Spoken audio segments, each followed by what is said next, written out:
channel Ngulik Horor.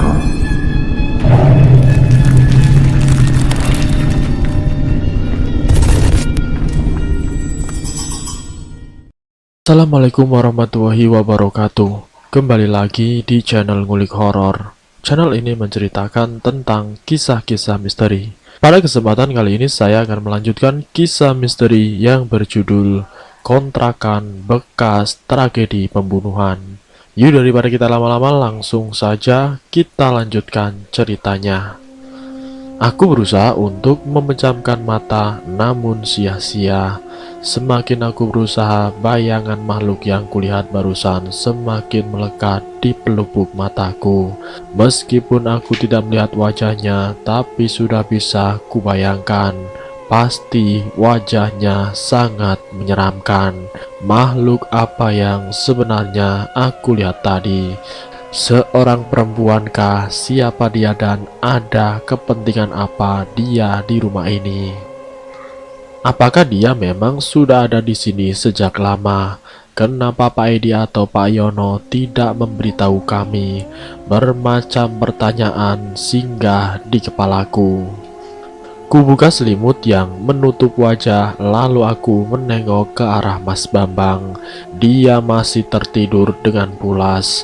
Begitu juga dengan Wulan. Jantungku berdegup semakin cepat, nafasku terengah-engah seperti orang yang baru saja berolahraga. Keringat dingin keluar bercucuran. Aku teringat akan Damar, anak sulungku yang tidur di kamar sebelah kamar tidur yang kutempati. Ingin rasanya menengok dia, ingin mengetahui keadaannya. Namun rasa takut mengalahkan keinginanku. Aku tidak berani untuk beranjak bangun dan melihat Damar. Benar-benar keadaan yang sangat menyiksa. Waktu terasa berjalan begitu lambat, dan mataku tidak juga bisa dipejamkan. Aku berusaha membangunkan Mas Bambang dengan kaki yang kutendang-tendang ke kakinya. Namun sia-sia saja. Dia tidak juga bangun, bahkan hanya untuk sekedar membuka mata. Apa makhluk tadi masih ada di ruang makan? Dari mana dia datangnya? Entah jam berapa, akhirnya aku tertidur dan terbangun ketika Mas Bambang membasuh mukaku dengan air. Bangun mah, sholat tahajud. Kulihat jam dinding sudah menunjukkan pukul 3 pagi. Perlahan aku bangun untuk melaksanakan sholat tahajud bersama Mas Bambang. Aku bergegas ke kamar Damar begitu selesai sholat subuh. Wulan pun masih tertidur dengan nyenyak. Ku buka pintu kamar Damar, dia pun masih terpulas tidur. Aku menghela nafas dengan lega begitu melihat Damar masih ada di dalam kamarnya. Aku menghampirinya, mengusap rambut dan pipinya. Ku peluk dia dengan erat sambil mengucapkan syukur karena tidak terjadi sesuatu hal dengan dia. Lalu aku keluar dari kamar Damar, ku tutup pintunya perlahan. Berjalan aku menuju dapur. Mbak Sumi sedang merebus air dan menyiapkan sarapan. Aku duduk di kursi makan, berhadapan dengan kursi yang semalam diduduki oleh makhluk itu. Ku amati kursi yang semalam diduduki oleh makhluk itu. Tidak ada yang berubah, juga tidak ada sesuatu yang terlihat janggal di sana. Mbak semalam tidur jam berapa? Tanyaku sambil masih tetap mengawasi kursi di depanku. Mbak Sumi menoleh ke arahku. Sekitar jam 8 malam, Bu. Setelah sholat isya, saya langsung tidur, jawab Mbak Sumi. Mbak terbangun tidak di tengah malam? Tanyaku perlahan. Mbak Sumi tersenyum malu. Tidak, Bu. Saya tidur nyenyak sekali sampai menjelang subuh. Memangnya ada apa, Bu? Tanya balik Mbak Sumi. Oh, dikira kebangun tengah malam. Gak ada apa-apa kok, Mbak, jawabku menutupi. Berarti kesimpulannya hanya aku yang mendengar suara tangisan tadi malam. dan hanya aku yang melihat makhluk itu duduk di ruang makan ini. Kenapa hanya aku yang mengalami hal-hal aneh di rumah ini sejak pertama kali melihat-lihat sampai menempati? Assalamualaikum, terdengar suamiku mengucapkan salam. Waalaikumsalam. Aku dan Mbak Sumi menjawab bersamaan. Suamiku langsung menuju dapur. Begitu dilihatnya, aku duduk di kursi makan. Anak-anak belum bangun, Mah? Tanya suamiku. Belum, tadi kulihat mereka masih nyenyak. Jawabku. Gimana tidurnya, Mah? Nyenyak? Tanya suamiku. Nyenyak sih, sampai aku mendengar suara tangisan itu. Ingin aku mengatakan seperti itu kepada suamiku. Namun itu semua kuurungkan karena ada Mbak Sumi. Khawatirnya dia mendengar dan malah akan merasa takut. Lalu ia minta berhenti bekerja. Ya lumayan lah, jawabku akhirnya sambil tersenyum kecut.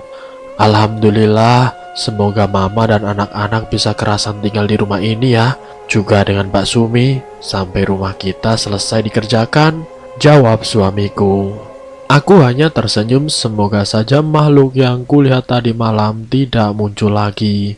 Juga suara tangisan itu tidak terdengar lagi. Papa mau minum kopi? Tanyaku menawarkan. Iya mah, boleh. Aku pun langsung bangkit untuk membuatkan kopi untuk Mas Bambang.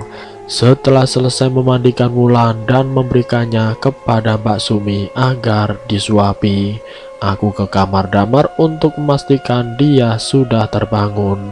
Meskipun sekolah sedang libur, aku tetap membiasakan Damar untuk selalu bangun pagi dan mandi. Ku buka pintu kamar Damar, dia tidak nampak di ranjangnya. Terdengar suara air mengalir dan bunyi jebar-jebur di kamar mandi. Ternyata Damar sedang mandi. Lalu aku keluar dari kamar Damar dan kulihat Damar sedang bersama Mbak Sumi dan Wulan di depan rumah. Sejenak aku tertegun. Jadi siapa yang mandi di kamar Damar tadi? Lalu kemudian aku pun masuk kembali ke dalam kamar Damar.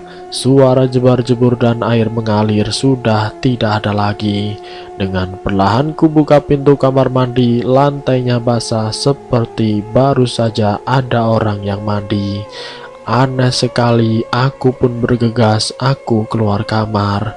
Karena tiba-tiba aku merinding dan bulu kuduku berdiri. Pah, kira-kira berapa lama rumah kita akan selesai, Pak? Tanyaku pada Mas Bambang saat kami akan berangkat ke kantor pagi itu. Kata Pak Teguh sih sekitar 6 bulan. Kenapa, Mah? Tanya balik suamiku. Tidak apa-apa, Pak. Tapi kalau dalam waktu dekat sebelum rumah kita jadi dan kita dapat info soal rumah kontrakan yang baru, kita pindah saja ya, Pak. Ujarku memberi saran. Tidak bisa kubayangkan jika selama 6 bulan kami harus tinggal di rumah ini. Baru saja 1 hari aku sudah mengalami beberapa kejadian aneh yang menakutkan. Apa tidak capek, Mah? Pindah lagi, ngangkat barang-barang lagi, beres-beres lagi, tukas suamiku. Aku pun hanya cuma bisa terdiam. Waktu pindahan ke rumah ini saja memerlukan waktu 3 hari untuk bisa menempati. Namun kalau harus tinggal di rumah ini selama 6 bulan dan mengalami kejadian aneh yang membuat bulu kuduku berdiri, rasanya aku tidak sanggup. Kejadian tadi malam dan barusan mungkin belum seberapa menyeramkan, meski membuatku merinding dan merasa takut. Bagaimana jika aku mengalami hal yang lebih menyeramkan lagi? Ini malam kedua kami menempati rumah kontrakan Pak Edi. Aku tidur agak malam, ada tugas kantor yang harus diselesaikan. Mbak Sumi sudah masuk ke dalam kamarnya, Damar dan Wulan pun sudah tidur dari tadi.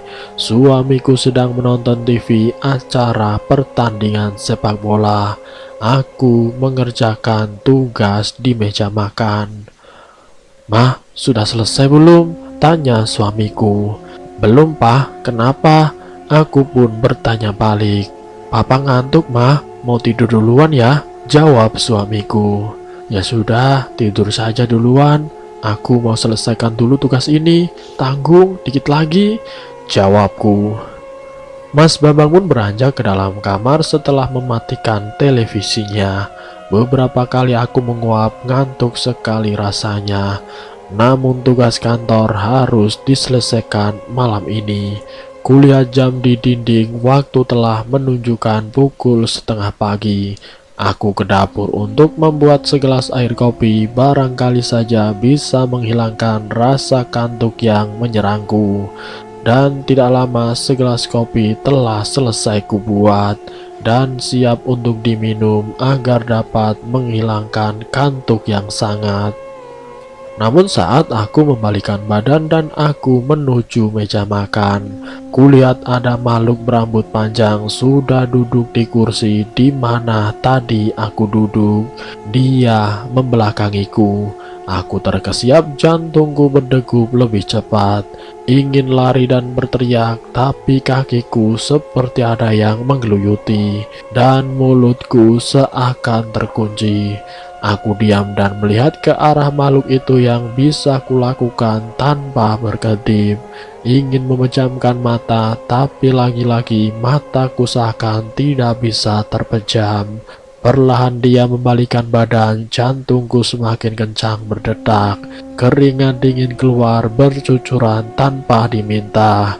Sedetik kemudian dia telah berbalik menatapku dengan tajam. Aku sempat melihat wajahnya begitu mengerikan. Selanjutnya aku tidak tahu lagi apa yang terjadi. Mah, bangun! Terdengar suara suamiku di telingaku. Dia menepuk-nepuk pipiku. Bu Lucy, Bu, bangun Bu. Itu adalah suara Mbak Sumi. Dia mengoles-ngoleskan minyak kayu putih di hidungku. Baunya sangat khas sekali. Perlahan aku membuka mata, tampak Mas Bambang dan Mbak Sumi di samping kiri dan kananku. Ada apa sebenarnya denganku? Apa yang telah terjadi? Aku dalam posisi tidur terlentang di lantai dapur. Mama, kenapa kok tidur di dapur? Tanya suamiku. Tidak ku jawab pertanyaannya, aku masih belum paham kenapa aku bisa tidur terlentang di lantai dapur.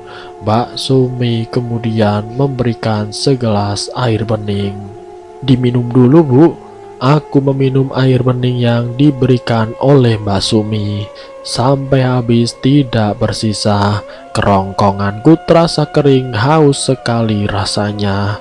Seperti orang yang baru saja berolahraga. Terasa lelah dan lemas. Kemudian aku bangun dari posisi tidur, pelan-pelan duduk di lantai.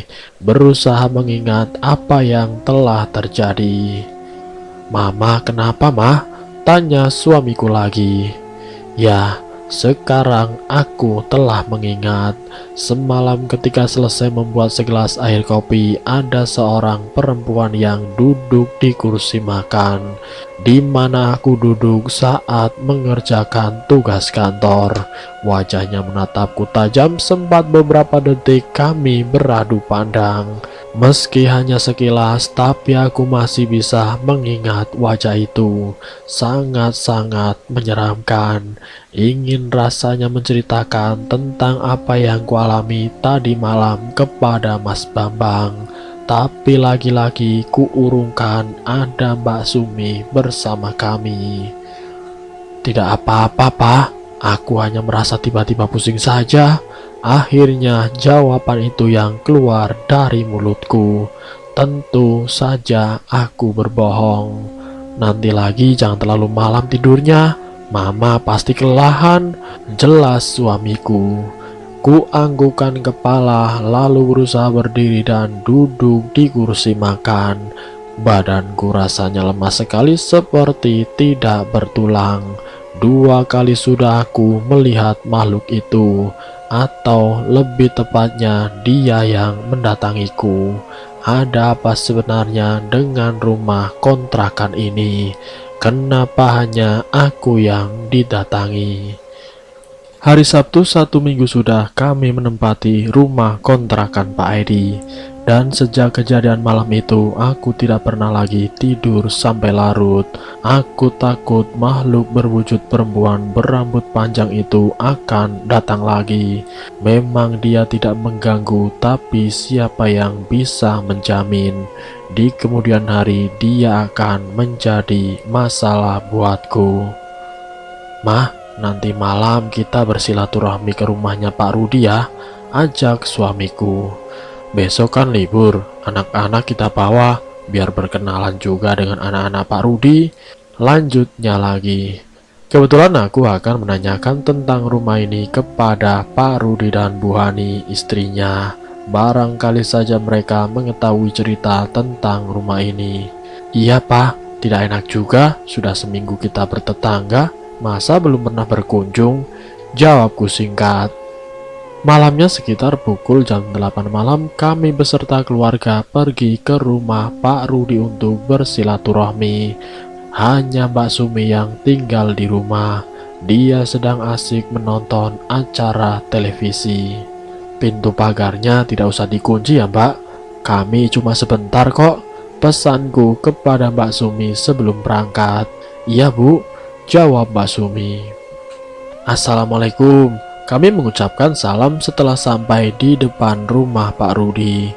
Pak Rudi, Bu Hani, dan kedua anak mereka, Cika dan Radit, kebetulan sedang berada di teras rumah mereka. Waalaikumsalam, jawab Pak Rudi dan Bu Hani bersamaan. Wah, ada tamu jauh nih, gurau Pak Rudi sambil tertawa. Kami tersenyum mendengar gurauan dari Pak Rudi. Lalu kami pun saling bersalaman. Selama menempati rumah kontrakan Pak Edi, memang baru malam ini kami saling bersilaturahmi. Padahal jarak rumah kami sangat dekat, hanya menyeberangi jalan. Tapi maklum kami sibuk dengan kesibukan masing-masing. Dari Senin sampai Jumat kami bekerja, baru hari Sabtu dan Minggu kami berlibur. Itu pun jika tidak ada kegiatan di hari Sabtu atau Minggu. Bertetangga dekat namun seperti berjauhan. Ayo, monggo kita ngobrol di dalam saja, ajak Pak Rudi. Ah, tidak usah Pak, enakan di sini sambil lihat kendaraan yang lalu lalang, jawab suamiku. Akhirnya kami mengobrol di teras depan rumah Pak Rudi. Aku duduk di samping Mas Bambang menghadap ke arah jalan. Jelas sekali terlihat situasi rumahku di sana. Damar dan Wulan asik bermain dengan kedua anak Pak Rudi, yaitu dengan Cika dan Radit. Dan tidak lama asisten rumah tangga Pak Rudi datang dengan membawa nampan berisi 4 cangkir air teh hangat dan sepiring kue basah. Ayo silakan diminum dan dicicipi kuenya, kata Bu Hani. Sambil minum dan mencicipi kue, kami asik berbincang tentang segala hal. Hingga tidak terasa waktu telah menunjukkan pukul 9 malam. Aku memberi kode pada suami untuk segera pamit pulang. Situasi di sekitar rumah Pak Rudi sudah sangat sepi. Padahal waktu itu belum begitu malam. Sepertinya sudah tidak ada lagi kendaraan yang berlalu lalang. Saat akan berpamitan, tidak sengaja mataku melihat ke arah rumah kontrakan kami. Aku melihat sesuatu yang bergelantungan di jendela dapur. Jantungku berdebar, ku amati dengan lebih seksama. Apa gerangan yang ada di sana? Ya Allah, ya Tuhan, ternyata itu adalah makhluk berambut panjang itu lagi yang kulihat di jendela dapur. Aku pun terkesiap, mataku berkedip mengawasi. Sangat jelas terlihat sorot matanya tajam menatapku. Padahal jarak pandang lumayan jauh, tapi entah kenapa wajah dan matanya sangat jelas terlihat olehku. Aku merinding dibuatnya. Bulu kuduku seketika berdiri. Makhluk itu benar-benar menyeramkan, wajahnya hitam dan matanya melotot ke arahku. Mah, ayo kita pulang mah, kata Mas Bambang mengagetkan. Dia meraih tanganku. Oh, iya Pak, kataku dengan gugup. Ada apa Bu Lucy? Tanya Bu Hani. Namun aku tidak menjawabnya. Aku baru teringat sekarang, bukankah kedatanganku ke rumah Pak Rudi selain bersilaturahmi juga ingin menanyakan tentang rumah kontrakan Pak Edi. Tadi kami mengobrol terlalu asik sehingga aku lupa untuk menanyakan tentang hal itu. Hari sudah malam, jika aku bertanya sekarang tentu akan semakin malam kami berpulang. Kasihan juga kepada anak-anak kami. Mereka pasti sudah mengantuk. Tidak apa-apa Bu, jawabku sambil tersenyum. Mataku melihat lagi ke arah jendela dapur rumah kontrakan kami, dan makhluk berambut panjang itu sudah tidak ada lagi di sana. Kami pun akhirnya berpamitan pulang tanpa mendapat cerita dari Pak Rudi dan Bu Hani tentang rumah kontrakan yang kami tempati. Sesampainya kami di rumah, Mbak Sumi sedang menunggu kami di depan, duduk di ayunan besi mainan kepunyaan Wulan, di mana biasanya dia mengajak Wulan bermain sambil menyuapi. Mbak, kenapa duduk di depan, Mbak? Tanyaku heran. Tidak biasanya Mbak Sumi berada di luar rumah setelah waktu maghrib. Ada yang aneh menurutku. Tidak apa-apa Bu, di dalam gerah, jawab Mbak Sumi. Lalu aku pun memperhatikan wajah Mbak Sumi. Sepertinya ada yang disembunyikan. Aku paham benar jika dia menyembunyikan sesuatu, karena dia sudah bekerja di rumah kami selama 7 tahun sebelum aku melahirkan Damar. Oh, ya sudah, ayo masuk, sudah malam, kataku tanpa bertanya lebih lanjut. Baik Bu, jawab Mbak Sumi. Lalu kemudian kami pun segera masuk ke dalam rumah. Mbak Sumi kemudian mengunci pintu pagar dan ikut masuk mengikuti kami. Malam itu Damar tidur bersama kami. Aku sengaja menyuruhnya agar tidur di kamarku. Entah mengapa ada rasa khawatir jika Damar tidur sendiri di kamarnya. Ada rasa takut yang tiba-tiba datang menyelinap di hatiku. Aku takut terjadi sesuatu dengan Damar malam itu jika dia tidak tidur bersama kami. Sebelum masuk ke dalam kamar, kulihat Mbak Sumi berdiri lama di depan televisi sambil melihat ke arah kursi makan. Entah apa yang sedang dilihatnya. Seakan ragu, dia kemudian masuk ke dalam kamar dan mengunci pintunya. Apa yang sebenarnya terjadi dengan Mbak Sumi? Tidak seperti biasanya, dia bersikap agak aneh malam itu. Apa dia melihat sesuatu?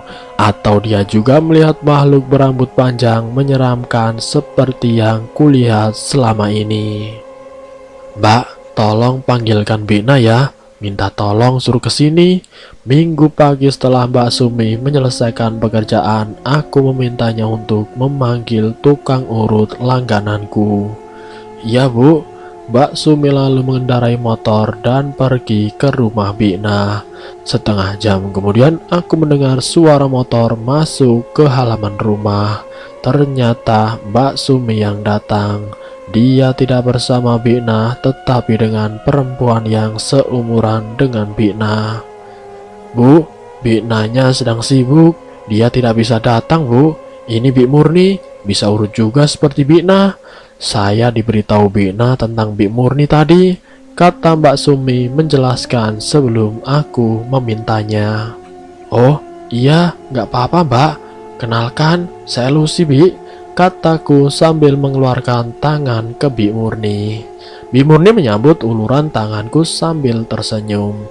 Mbak Sumi segera berlalu ke belakang setelah memperkenalkan Bik Murni kepadaku. Bik Murni tinggal di mana? Tanyaku sambil mempersilahkan duduk. Rumahnya Bibi jarak 3 rumah dari sini Neng, jawab Bik Murni. Wah, Malah tetangga dekat, asli orang sini, Bi. Kalau saya tahu tadi Mbak Sumi saya suruh langsung saja ke rumah Bi Murni. Aku bertanya kepada Bi Murni. Iya, Neng, dari lahir Bibi sudah tinggal di sini, jawab Bi Murni. Kebetulan aku akan menanyakan tentang rumah kontrakan ini kepada Bi Murni. Dia pasti sedikit banyak mengetahuinya. Tidak lama berselang Mbak Sumi datang membawa secangkir teh dan sepiring gorengan. Silahkan diminum, Bi. Mbak Sumi mempersilahkan. Iya, Neng, terima kasih, jawab Bi Murni. Setelah minum teh dan mencicipi gorengan, aku mengajak Bi Murni untuk masuk ke dalam kamar. Tentunya untuk mulai mengurut badanku yang agak kecapean. Neng sudah lama tinggal di rumah ini, tanya Bi Murni di sela-sela dia mengurut. Sekitar 1 minggu. Apa Bi Murni tahu tentang pemilik rumah ini? Aku balik bertanya. Ya tahu atuh, Neng, namanya juga sama tetangga, jawab Bi Murni. Oh iya, saya lupa, Bi, kataku sambil tertawa kecil. Jadi Bi Murni kenal dengan pemilik rumah ini, tanyaku antusias. Dulu pemilik rumah ini bernama Pak Abbas. Sebelum dibeli oleh Pak Edi, dia dan istrinya berdagang emas di pasar. Mereka mempunyai 2 orang anak perempuan, semuanya sudah kuliah. Ibu Pak Abbas juga tinggal bersama mereka. Keluarga Pak Abbas jarang bergaul dengan tetangga. Mungkin karena kesibukan mereka, Pak Abbas dan istrinya setiap hari pergi ke pasar untuk berdagang. Dari pagi buta, mereka sudah berangkat karena toko emas mereka berada di luar kota. Begitu juga dengan kedua anak gadisnya, mereka juga kuliah di luar kota. Yang tinggal di rumah hanya ibunya Pak Abbas dan seorang asisten rumah tangga bernama Ija. Jelas Bi Murni panjang lebar. Bi Murni pernah main ke rumah Pak Abbas? Tanyaku antusias. Pernah beberapa kali Bibi dipanggil Ija untuk memijat Bu Asi, istri dari Pak Abbas. Tapi ya tidak pernah ngobrol banyak, karena setiap kali Bibi pijat, Bu Asi pasti tertidur. Sampai Bibi pulang dia tidak tahu. Mungkin karena terlalu capek dan ngantuk kali, lanjut Bi Murni. Oh, hanya itu kata yang keluar dari mulutku menggapai cerita Bi Murni. Bibi juga suka mampir kalau baru pulang dari kebun. Ada Ija di depan rumah, ngobrol sambil istirahat sebentar. Bi Murni melanjutkan. Lalu kenapa rumah ini dijual, Bi? Apa Bibi tahu? Tanyaku penasaran. Suatu hari terdengar keributan di rumah ini. Para tetangga yang mendengarnya segera berdatangan, ingin melihat apa yang telah terjadi. Ternyata ibunya Pak Abbas yang sedang berada di depan pintu kamar mandi didorong oleh kita, anak bungsu dari Pak Abbas, hingga jatuh tersungkur dan tidak sadarkan diri. Akibat kejadian itu, ibunya Pak Abbas mengalami stroke dan belum sembuh sampai mereka pindah dari rumah ini. ART Pak Abbas bilang peristiwa itu berawal dari kita yang tiba-tiba berteriak-teriak sambil membentur-benturkan kepalanya ke tembok. Melihat itu, sang nenek berusaha untuk memegangi kita yang sedang histeris agar menghentikan perbuatannya. Tetapi kita malah mendorongnya, dan belakangan baru diketahui ternyata kita hamil di luar nikah. Dan laki-laki yang menghamilinya tidak mau bertanggung jawab. Mungkin kita stres berat hingga melakukan hal di luar kewajaran. Bi Murni berhenti sejenak. Dia mengambil minyak telon dan mulai memijitku lagi. Pak Edi membeli rumah ini setelah selama sekitar 1 tahun Pak Abbas sudah pindah, ujar Bi Murni. Mengapa Pak Abbas pindah, Bi? Mereka pindah kemana? Tanyaku penasaran. Entahlah, Bibi tidak tahu, Neng. Mungkin merasa malu karena sejak peristiwa hari itu, kabar tentang kehamilan kita dan apa yang dilakukan terhadap neneknya segera menyebar dari mulut ke mulut. Maklumlah, Neng, namanya juga di kampung. Apapun peristiwa yang terjadi dengan cepat bisa segera menyebar tanpa tahu siapa yang pertama kali menceritakannya. Kita tidak pernah lagi kelihatan setelah hari itu. Juga ART-nya Pak Abbas, dia tidak lagi terlihat ada di rumah ini. Lalu beberapa bulan kemudian Pak Abbas pindah dari rumah ini dan tidak ada yang tahu kemana Pak Abbas pindah. Tapi Bibi pernah melihat Pak Abbas 3 tahun yang lalu bersama Pak Edi di teras depan. Barangkali saat pembelian rumah ini. Bi Murni mengakhiri ceritanya. Dan dari cerita yang dia sampaikan tidak ada hal yang membuatku bisa mengambil kesimpulan. Ada hubungan apa rumah ini dengan makhluk berambut panjang yang beberapa kali kulihat? Apa Bi Murni pernah mendengar cerita tentang sesuatu di rumah ini? Tanyaku ragu-ragu. Namanya juga rumah kosong sudah lama, Neng. Ya pasti ada apa-apanya, kata Bi Murni berargumen. Tanpa menjawab pertanyaan dariku. Ada apa-apanya bagaimana, Bi, maksudnya? Kejarku lagi. Bi Murni hanya tersenyum, tidak menjawab apa yang kutanyakan. Dan aku tidak lagi menanyakan tentang hal itu. Mungkin memang Bi Murni tidak ingin bercerita lebih lanjut. Obrolan kami pun tentang rumah kontrakan Pak Edi berhenti sampai di situ. Setelah selesai mengurut seluruh badanku, Bi Murni pun pamit untuk pulang. Jadi sebelum Pak Edi ternyata rumah ini milik Pak Abbas. Mungkinkah Pak Edi mengetahui sesuatu tentang rumah ini? Apakah Pak Edi pindah dari sini karena memang pindah tugas, ataukah ada hal yang lain yang membuatnya pindah dari sini? Aku bercerita kepada Mas Bambang apa yang ku dengar dari Bi Murni tentang rumah kontrakan Pak Edi. Dan seperti kemarin-kemarin, Mas Bambang tidak begitu menanggapi. Bukan urusan kita, Mah. Begitulah katanya. Daripada bertambah sebal, akhirnya aku pun diam.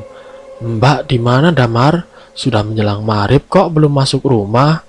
Tanyaku kepada Mbak Sumi yang sedang bermain dengan Wulan di ruang tengah. Kulihat Damar tidak ada di dalam kamarnya. Sedang main ayunan, Bu. Aku pun segera menuju ke depan sambil memanggil Damar. Damar, masuk sayang, sudah menjelang maghrib. Tidak lama Damar berlari ke arahku dari pintu depan. Mah, teman Damar boleh ikut masuk enggak? Tanya Damar. Teman yang mana, Nak? Sudah mau maghrib, sebaiknya suruh pulang dulu. Besok boleh main lagi kok. Jawabku menolak. Itu mah, temanku ada di ayunan. Jawab Damar sambil tangannya menunjuk ke arah depan. Aku pun menuju ke depan, tapi tidak kulihat siapapun di ayunan. Tiba-tiba aku merinding, lalu cepat-cepat menutup pintu dan menggandeng Damar menuju ke ruang tengah, di mana Mbak Sumi dan Wulan ada di sana. Dan bersambung, siapakah teman Damar yang berada di ayunan? Nanti saya akan lanjutkan ke bagian yang berikutnya. Jadi untuk kalian jangan kemana-mana, tetap stay di channel ini. Wassalamualaikum warahmatullahi wabarakatuh.